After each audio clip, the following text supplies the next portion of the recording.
Ate Rose, ano po ba pwedeng ma-share mo dun sa Ultima? Ano po ba yung sakit mo dati na... Nagkaroon kasi ako ng breast abscess, malignant. Tapos nag-turn siya sa multiple myeloma, metastasis na. Kasi nagkaroon ako ng osteopenia. So, ang dami kong pinagdaan ng mga test. So, nung nag-take ako ng Ultima this year lang, January 19, 2023 lang ako nag-start niyan, na mag-take niyan. Tapos, nung nagbigay sa akin ito, 1 month lang ako nag-take.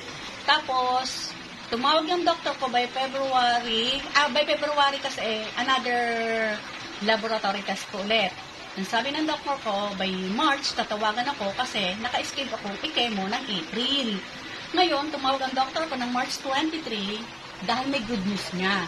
Kinansel niya na yung chemo ko kasi lumabas lahat sa laboratory result ko negative at hindi na ako magka-chemo. Tinanong ng doktor ko kung anong iniinom ko, sabi ko, Ultima 17. Sabi niya, maganda yan ituloy mo.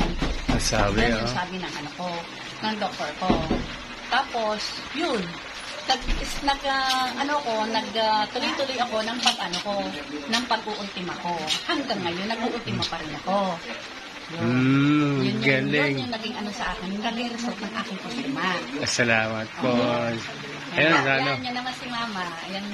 Hello po. Ultima din siya. Siya yung nag-negative din. Hi, Ma'am. Si nanay.